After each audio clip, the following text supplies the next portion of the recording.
This is Mommying While Muslim, recorded live and unedited. Watch as Zeba and Uzma record their podcast, see their reactions, and find out for yourself what all the buzz is about. Assalamu alaikum, everyone. Welcome to another episode of Mommying While Muslim podcast. This is Uzma Jaffrey. And this is Zeba Hassan. And Uzma, how are you doing? I feel like when we do the batch recordings and I don't see you day to day, every week, I get really sad. So what's been going on with your week? Not much. I want to say that I was thinking, and I posed this question. I didn't get an answer from you in one of the group texts that we were doing. So I was curious. I thought I would tease it out. If we met I'm nervous because I didn't see it. I'm scared about what you're going to be asking If we met our parents when they were our age, would we be their friends? Are you sure you want me to answer that live? Because I would say absolutely not. Really? They're still uncool? Yeah, I don't think it's not about being uncool or not cool. It's just that, it would just be a very different scenario. I don't know. I don't know what my parents were doing. Put it this way. When my mom was my age or close to my age, she had kids that were already married, right? Let's just be real. And my mom became a grandmother at 44. At my age, dog. Oh, I feel so old now. That's when my Z1 was born, right? So I just feel like I would be in a very different life circumstance at the same age that I just wouldn't, I wouldn't think she would want to be friends with me. So I don't even think it would be me wanting to be friends with her. She'd be kind of like, dude, I've already been there, done that. I don't want to be in the thick of it. So that's kind of how I would answer that question. How would you answer that question? I was thinking, I was trying to, what's the word? Cultivate or tap into my empathy and, be more forgiving towards my parents. We make the dua, Rabbi gharhamwa, Rabbi yani say for our parents, but do we really mean it, or is it just something that we recite, at the end of our prayers because, Allah told us to? Yeah. So I don't know. I was like, they were people too. They were struggling like us too. No, I agree. Yeah. And it was hard. I had to stop myself at a point, but I don't know. I just think that it's useful to think about other people's struggles in that way and their point of view in that way. No, I definitely agree with that. When I became a mother, I've been open. Actually, my mom has been open on this podcast that she wasn't necessarily as involved in our lives. She's very, very open about that. But I can understand when I became a mother, the reasons why she played the role she did in our lives. So from that perspective, I feel like I have gone through that journey already. But I guess I had read the question or just heard the question as in, would we be friends today? As in, we're both exactly the same age. And honestly, I just feel like my mom and my dad were in a different life experience at this stage in my life that I don't think that they would want to be friends with me. Do I now, as a daughter with a kid about to be launched in the world, have a different level of understanding and empathy for my parents? 120%. Do I agree still with some of the choices that were made? No, I don't. And I'm very open about that to the audience, and I'm very open about that with my parents themselves. She is very open. Do I always? Yeah. And am I very am I still wanting the best for them, whether I'm a direct, I'm directly in their lives or not? Of course. But I feel like for my own mental health, and sometimes kids have to do this in order for them to heal, we're going down this very sad path. We're going down your coaching path. I love it. We're going to, and it's just one of those things where I feel like, you kind of have to heal in order to officially forgive and move on, because nobody can be in the right frame of mind if they don't do that. Both people won't be able to receive that forgiveness if that's the case. Does that make sense? Yeah. I finished that book, Fault Line, so I was thinking a lot about families that have splintered over just something that ended up in an I'm done, and other circumstances that made me pose the question. But on a less, in our brain note, how was your week? My week is, I have to say, I'm coming at it from, it was bittersweet. My oldest, who has been playing basketball literally since he could hold a ball in his hands, his career is slowly coming to an end. We are not one of those families that feel like I should say, I'm not speaking for him, obviously, but he is not at a stage right now to want to pursue that in college because of the course load and all of that. So it is a really bittersweet when you've spent all your weekends like sitting on the floor, your younger siblings have gone back and forth. I feel like sports played such an integral role in making him who he is today. So it's one of those things that when you kind of feel it, like, oh my, it's actually coming to an end. It really is sad, but I have to say I'm very excited to see what he's going to do with that extra 21 hours a week in his life, right? Because that's how much time and energy that's a part-time it took. job. Yeah, that is a part-time job. So it would be interesting to see what he's going to do, because he loves coaching. He loves doing all those types of things. So perhaps he'll replace it with that. So I'm enjoying the ride, even though I spend my days feeling super excited and crying, and I'm just in that phase right now. So I try not to talk about it too much, just because I feel like it can quickly spiral out of control. And then I don't want him or even my other children to feel that sadness that I'm starting to feel, because I want them to be excited about the future and what it takes. And this is part of their growing up process, right? So mama crying, looking at your baby pictures isn't really going to help anybody right now, even though he still has the same baby face. Like every time I see them, even with the 5 o'clock shadow, you still see the baby in there. So it is such it's a blessing. And the fact that I can be like a visiting member in the back of his life, that's a blessing. But, how's yours? Hopefully not as eventful and crazy as mine has been. No, I just talked about mine. So you are ready to start the show. I am so ready, because, this is like one of our favorite months, because we really try to continue like detoxifying Muslim sex, which is a huge undertaking, especially because I myself need Muslim sex detoxified. So we had to start from the very beginning, and that's the truth of it. We had to talk about marriage and finding your compatible partner. And a lot of my friends are starting their kids. I just got a picture from one of my friends on Facebook. She's like, look at who got engaged this weekend. And I'm like, oh my God, he was a baby. But like, how do you find that compatible partner? So, and honestly, even today is Valentine's Day. And I'm going to share this story really quickly before I introduce our amazing guest. But my daughter is in the car. And of course, it's one of those FOMO things that all kids start feeling when you're in a Muslim, like, I don't have a Valentine and I don't have this.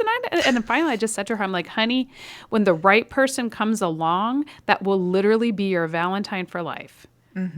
Like, how amazing is that going to feel? Yeah. You won't need a day, because it really is truly every day. And so my daughter said to my husband, he goes, he gets her flowers, but he doesn't get me flowers. Right. And it's because he's like, I always want her to feel like, she's mine until she's my love. And then one day I know she's going to be somebody else's, and that's okay. So finding that compatible partner, the common ground, that matchmaking process, as somebody who's about to, I want to choose my son's wife, okay? But we're also trying to figure out our sexual compatibility, because the reality is, hopefully, we don't know what the heck we're doing. So our guest today is the member of the team behind Half Our Deen, which is actually a matchmaking site with a very specific algorithm geared towards finding the perfect Muslim partner for single Muslims. Where was she 25 years ago? I know, right? But when I was trying to find mine, and we're going to tease out a little bit more of her bio because she is an amazing individual. Her name is Maryam Adham, and she is here joining us today on Momming While Muslim. Assalamu alaikum, Maryam, and welcome. Thank you for having me. So tell us about all of the things that you do, because you're underselling yourself, and we want to know, Maryam. So I'm a mom of 4. I've got I'm parenting 2 age groups, which is really interesting to me. I've got a 13-year-old, a 12-year-old, and then a 4-year-old and a 2-year-old. So it's really interesting in that, you thought you were kind of heading into that whole after school programs and, sports and no more diapers. And then you're carrying a diaper bag again with you everywhere. So it's been really interesting kind of trying to do both of those at the same time. So that's on the personal side of things. And then in terms of the professional side of things, I work full time as a mental health counselor in the school system. And I'm in the process of finishing up my graduate degree so that I can register as a psychologist here where I am. Yeah. So that's kind of the 2 sides of me. Oh my gosh, we need school counselors and psychologists so badly. So badly. I mean, we have one for our district. One counselor in the whole district? I know. Yeah. That's criminal. That's what I've been told when I'm like that offline. I'm like, oh my God, yeah, I know, seriously. Okay. This is what I was told at a book club meeting, and they were like, yeah, we only have one, and she circulates the different schools. And I'm like, that is impossible. That's and yeah, that's pretty insane. I know when I was in the research, they say that you should have one per 250 or so students. I'd say in our district right now, we're currently at about 1 per 1,000. So that's, it's still nowhere near, what we should be having, but at least it's not one for the whole district, right? Oh gosh. Yeah. That we could do like a whole podcast series just on this. Ugh. Yeah. We'll add it to our mental health series, inshallah. Yeah. So tell us how you got involved in Half Our Deen, Maryam. So I've been working with Ali on Half Our Deen since I want to say 2008. At the time, I had I'm gonna interrupt you real quick. Can you tell people which Ali? So remembering that they're moms. Sorry, when I say Ali, I it's Baba Ali. I'm sure some of your kids have seen Ali, his little Baba Ali videos. I remember my older 2; they used to watch that all the time when they were little. Yes. Hooray for Baba Ali.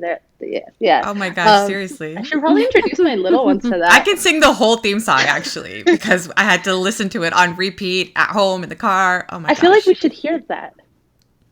No? Oh, we can definitely. Well, will he give us permission to play the theme? No, I wanted you to sing the theme song. Yeah, but have him. Joe put it in. That could be so fun. do, do, do, do. Oh, I wish. But yeah, so back in 2008, I had finished my English degree, and I thought I was going to do like copy editing and writing. That was going to be my thing. And I started doing some blog writing for Half Our Deen. So they at the time, back in the early 2000s, that was the thing, right? Everyone had a blog and blogging. Yeah. So it was like marriage tips and features on the site, that kind of stuff. And it was very casual doing that. And then a few years later, the person who was doing their customer service emails, wasn't with them anymore. And he asked me if I wanted to take that over. And I've just been doing that ever since. It's just, the whole team, I want to say we have a team of about 5. We're all women, all sisters. A couple of us are mothers. And it's just been a really nice way to, kind of get a little income, side income, from home. So it's been, I think for all of us on the team, it's been really nice.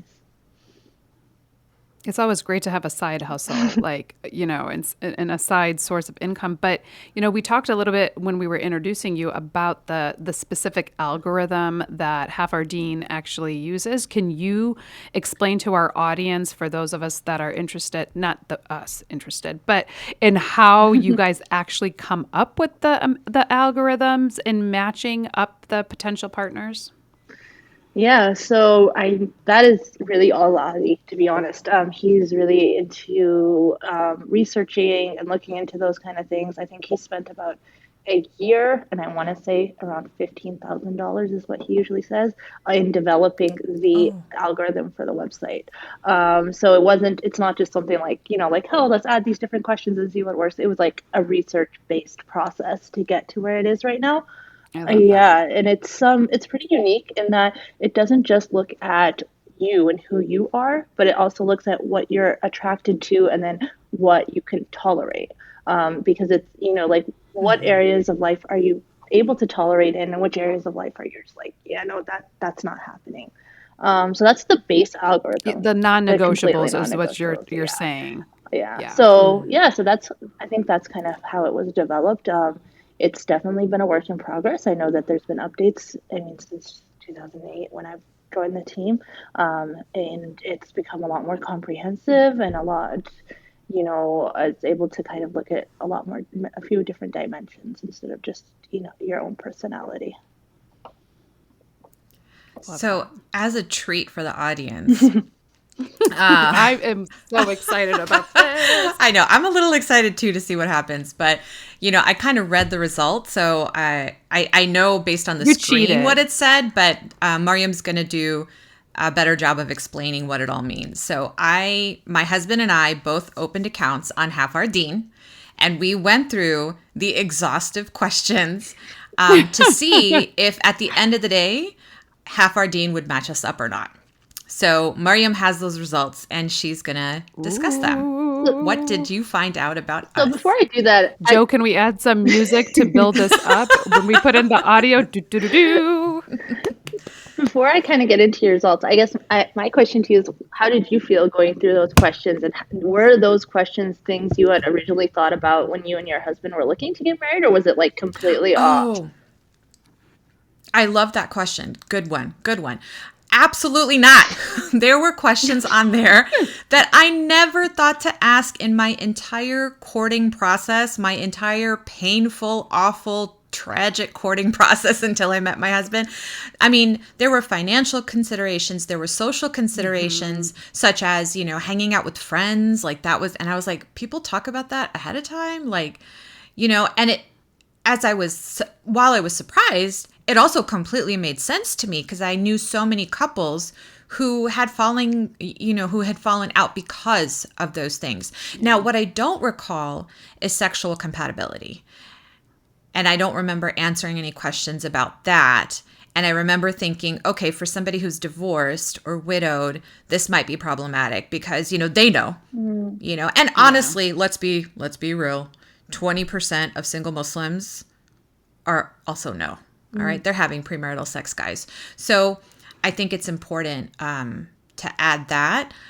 But otherwise, I thought it was so comprehensive. And even my husband was like, man, this is long.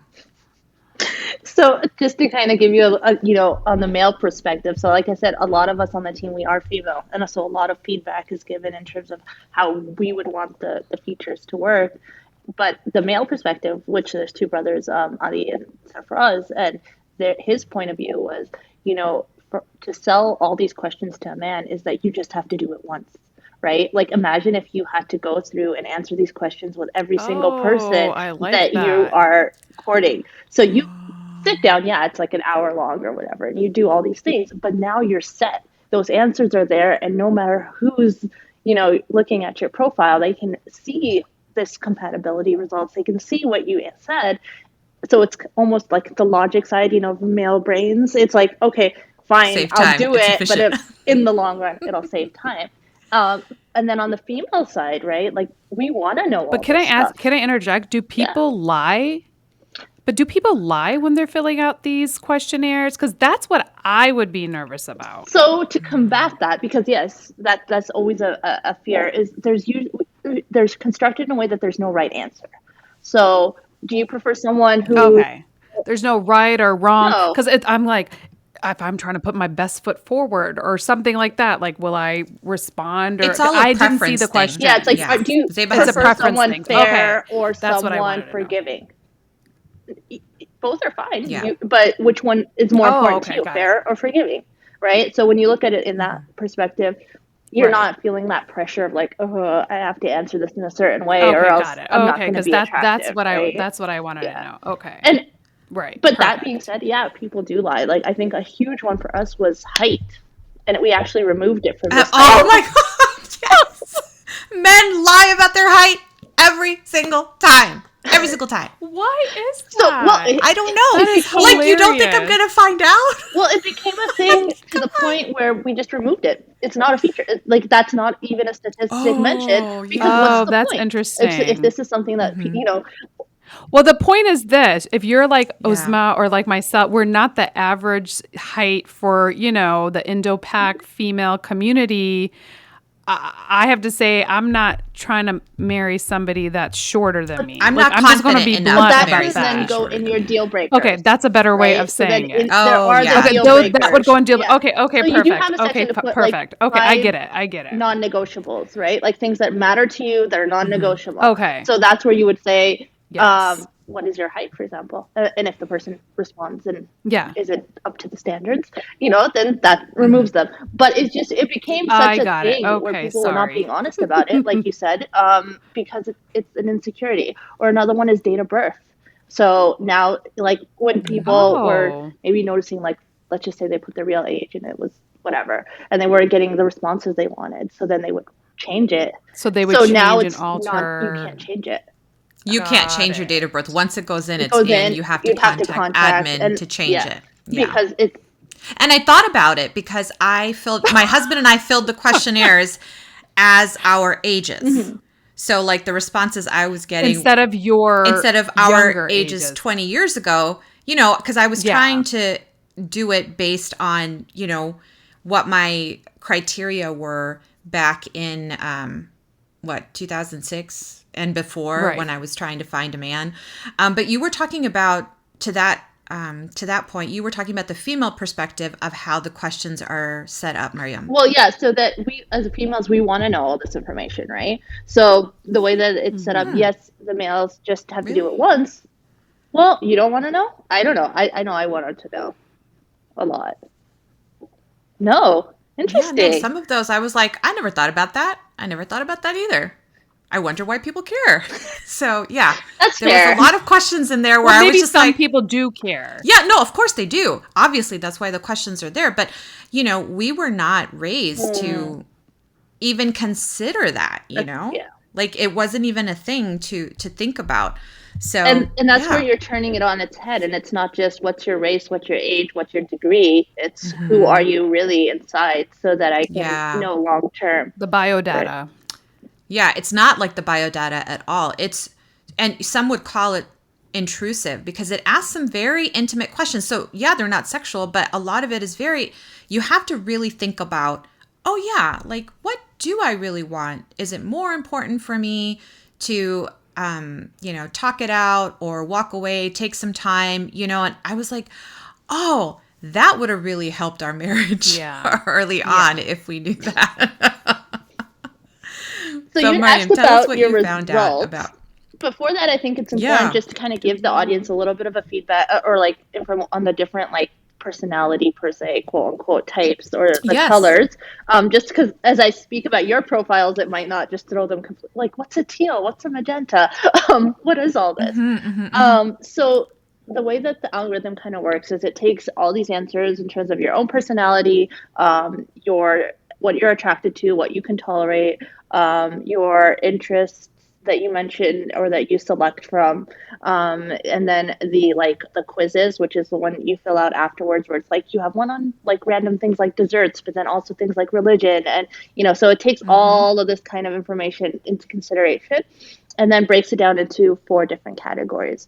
So the first one is the teal, and that's more of an outgoing, forgives easy, loves to entertain, extrovert type personality. You've got the coral, so that's more of like the born leaders. They're really efficient. They're like the go-getters, and very direct in their form of communication. The magenta is like a very team-oriented, kind, ambivert. So, not fully extrovert, not fully introvert. They avoid conflict. And then you've got the indigos, who are more introverted, really appreciate deep connection, task-oriented, prefer doing things to being around people, and internally focused, and can be considered perfectionist in some ways. Now, the algorithm doesn't look at it and say like a person is 100% one of these. It's like which is your dominant, which is, and how much of a percentage are you of each of these kind of different, personalities or qualities, or yes, personalities is the best way to put it.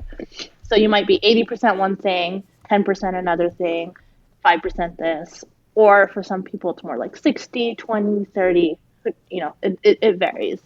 So that's kind of like the basis of how the compatibility works.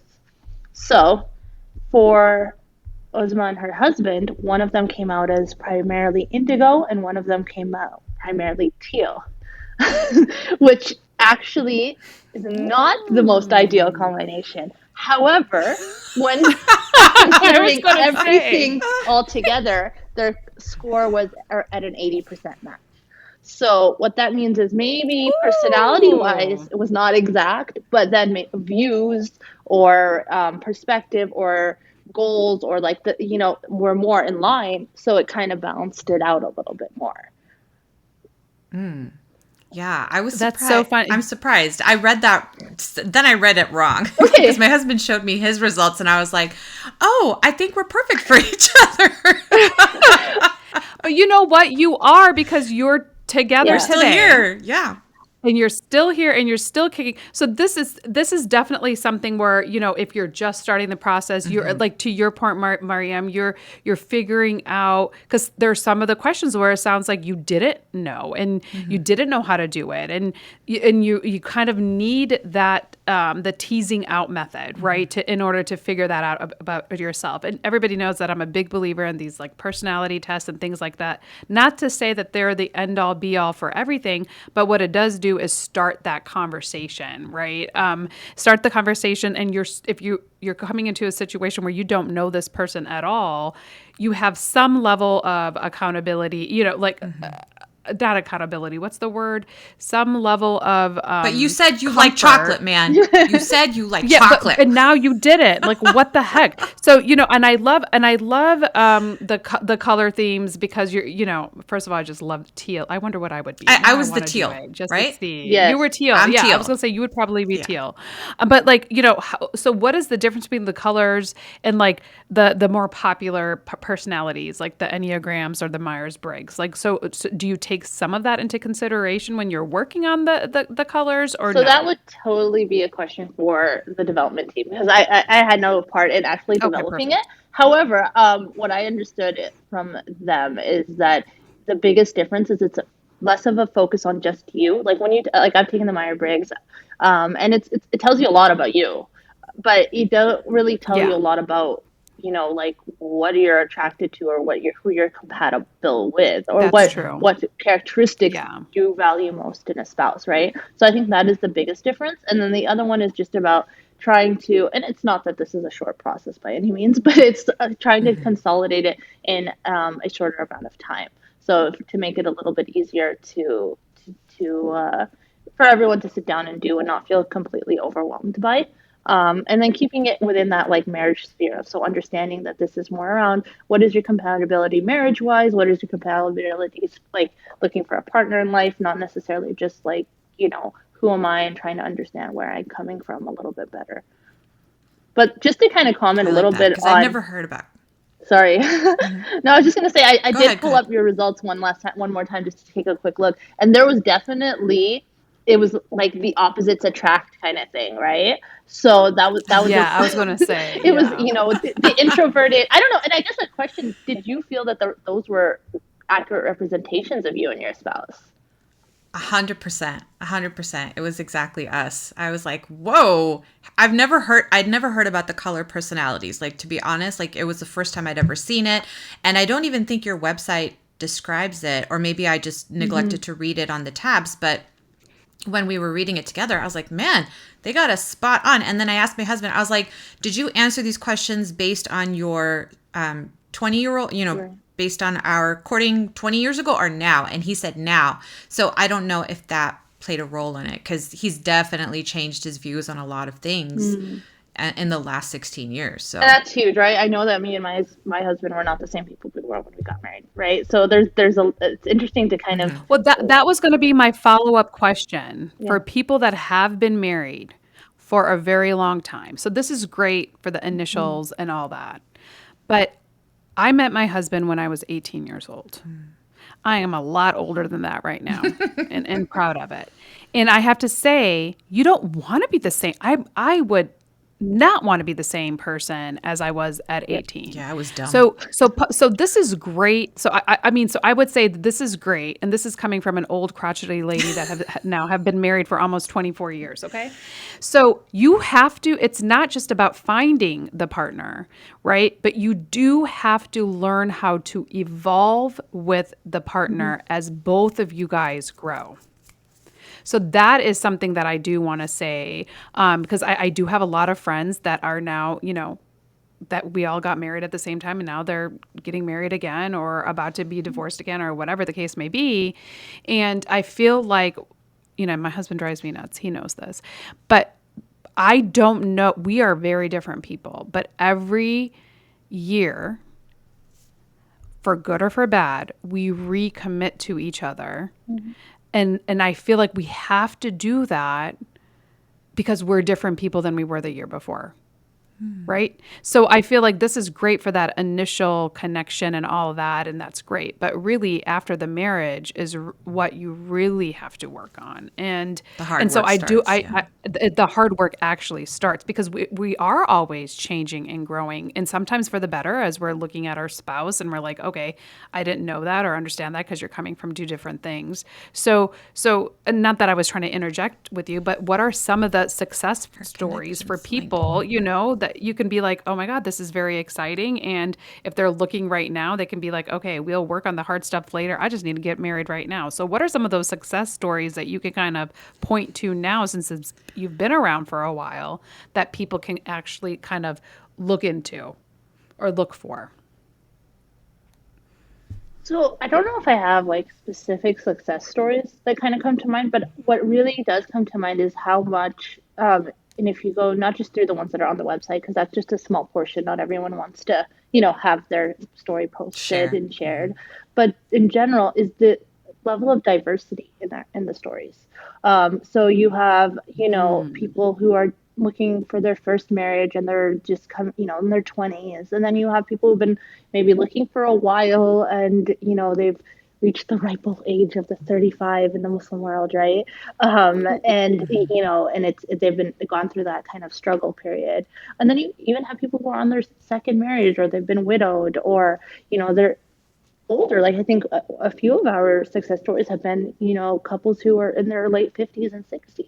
So what I really appreciate about it is like that diversity and that range in success story, that it's not just working for your typical 25-year-old just graduated from university looking for a spouse, but Muslims from different areas in life, different times, different life experiences, and even countries. So we've had quite a few who have been from different countries. Like I think one of our very first success stories was a couple from New Zealand and Australia, and then you've had Aw. others from some have been from like Malaysia and England, and it's helped people connect in different life planes and in different countries and continents, and that kind of like that diversity that you see. That's what I really appreciate about our success stories. Yeah. When we were in this process and what we experienced of this process, witnessed growing up, there was a lot of, popular culture, immigrant cultural issues that ended up in some pretty incompatible matches. So can you speak to some of those cultural influences on essentially bad matches that were made? Well, yeah, I mean, when you look at, I think the biggest thing is what is your moral compass, right? And what your moral compass in a marriage is culture, um, how is that going to serve you when things get tough, right? Like I don't know. I come from an Arab background. My husband comes from a Southeast Asian background. Um, Both of our cultures have a lot of things like, say, husband is king, right? And that's how it is, how an argument should be resolved is, well, he said so, so it is. Now, that's Yeah. culture. That's not religion, right? So it's a man-made construct, and when we look at the man-made constructs for our guidance, it will be flawed. And I think that's part of what the focus that HOD is trying to take is, let's center compatibility and religion versus some of these different cultural norms that might lead us to an area where we're looking at, not necessarily having that moral compass or something to help us guide us um, when we're struggling in a marriage, because there will always be a struggle in a marriage, and it starts before marriage even, right? It starts with, what are you looking for? Well, she must be really light skinned, and she must be younger than me, and she must be this, and she must be that. What should he be? Well, he should have, a doctorate degree and an Audi, and never not live with his parents, and this and that. Like, there's already Yeah. culture coming into place before you've even come together as spouses. So centering Right. that from the beginning can be problematic. And it doesn't mean that culture can't play any role in it, but it's a matter of, where's your moral compass coming from? Is it coming from culture, or is it coming from Allah subhanahu wa ta'ala? Because if it's coming from Allah subhanahu wa ta'ala, you know that it's right. And there's Yeah. wisdom in it. Whereas if it's coming from culture, that's man-made. Yeah, absolutely. And I remember there were specific questions that, had you identify which was more important to you, religion or culture. So it was really fun. And talking about our family histories, like, what kind of family did you come from? A more cultural family or a more religious family? And maybe it's maybe that is dependent on how you define them, Mm-hmm. because growing up, we considered ourselves a religious family, even though looking back now, I'm like, no, we weren't. No, we weren't. Culture was king in our house, and then my dad. So I think that it is really important to tease that out. And I think the algorithm at HOD, or at least the questions, do a really good job of teasing it out. So I'm going to ask next, when is the sexual compatibility going to be addressed on Half Our Deen? That isn't really something, to be honest, that we've had a lot of conversations around. And I think a part of that is um, the different, like you kind of touched on that, where most, like, users who are coming from, let's just say, divorced backgrounds or widowed backgrounds, or like you said, who have had other experiences in life, might be comfortable with that, but not all users are yet. So it's a matter of, like, how do you touch on that in a way that makes everyone feel comfortable and not feel alienated, right? So Yeah. that's still something but I think where we are hoping to be more involved is that in the compatibility itself, you learn certain things that would help you in that area during in your marriage. So are you more assertive than your partner? So then knowing that means that your partner, you need to give your partner space to voice their thoughts and their opinions. So just understanding yourself and understanding who the other person is gives you that area, or that ability to communicate, which is, I think personally, the core of the the sexual side of things. You need to be able to communicate, and Yeah. if you don't understand your communication style, your partner's communication style, how are you going to communicate about things that are considered more taboo, or harder to talk about, because it's not something that is constantly talked about. Absolutely. I agree, but I'm really hopeful that we're going to see that soon, because I do think that there's a lot of sexual incompatibility in relationships going forward. And it's probably because lack of communication was the situation. So the finding that really compatible partner Mm-hmm. is a lot easier, I think, if you have the information ahead of time, barring anybody lying, of course. So, but it's really Yeah, hard, and that's again, a to lie huge on these thing. questions. Well, yeah, but it's like, how do you force someone, because we do force everyone to complete their profiles. You went through that. You can't access the site, Yeah. which is another, Yeah, you unique can't. feature, is that you cannot access the site unless you've completed everything.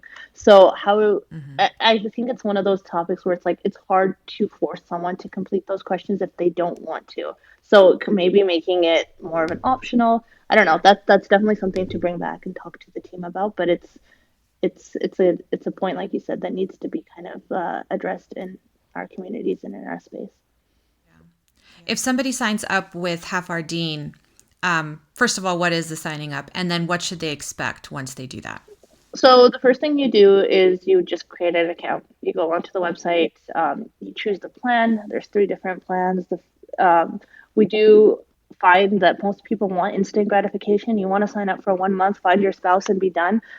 But that's usually not the case. Takes a little bit longer. It does, yeah. And so there's 3 payment plans, I guess, and the longer you subscribe for, the less expensive. And the main goal behind that is to get people to do the 1 year, because we find usually it takes about 6 months on average for someone to find who they're looking for. It could be someone on the site that they just haven't connected with. It could be someone new that joins. We're not one of those sites that has thousands and thousands of users. It usually hovers around the 3,000 range, give or take a bit, or sometimes more, sometimes a tiny bit less. But that's because in order to be on the site, you have to be current member, paid. No profiles are shown of people who are just like have left or anything like that. Like it's like the ones who are currently accessing the site, those are the only people who are on it. There is no like, how somewhat dating sites or things, you can sign up for a free account to browse, and then, but like if you want to contact someone, it costs you money. So this is really keeping out the trolls and the liars. And in all fairness, like there's times where you do get a couple scammers here and there or spam messages, and you do have to, but and that's where we're on top of it, and the whole. If someone sends, for example, too many messages, it's flagged, and you review the profile and you kind of look at it, because the general pattern is not that, right? The pattern is not to send out 150 messages in one day. It's to send out maybe 5. Don't do that, dudes. Well, they do. But the goal is to send 5 thought out messages to these 5 people that are probably a good match for you, and then see where it goes, right? So if you sign up, the only access you have is to the profiles of the opposite gender of current members. And to get to that, you have to finish your profile. So until your profile is fully completed, all your quizzes are taken, you've written your little blurb about yourself, you've chosen your deal breaker questions and your preferences and all that, you don't have access to anything. Again, to motivate people or to kind of strong arm them, if you would, into having complete profiles. So that would be, the sign up process. And then once they've completed the profiles, they get their color, personality, that profile. Does the algorithm automatically send compatible colors to them, to some space on the dashboard? I wasn't on long enough, guys, in all fairness, to experience that. She was on for like a day. She's like, please, dude, I was getting messages from guys, and I was like, oh crap, take me off. Like, I can't lead these people on. No. I got game at 44. I put my real age on there and everything, but my husband got none. So I was really holding that over him. Like, oh my gosh, this cookie season, like somebody thought you were my dad at the cookie booth, and now this. So going back to the question, Maryam, what happens with the color matching? Do you get sent compatible profiles? So you can filter based on compatibility. So what you can do is you can go to the search area, you can filter based on compatibility, interest. Again, in trying to be a little different, the goal is to have our filters set up in a way that it's more around that compatibility side versus, other, like you can do ethnicity and location and things like that if that is really, a deal breaker for you. But we do have it set up by default to things like compatibility and interests and things like that. So then the most compatible would show up to you first.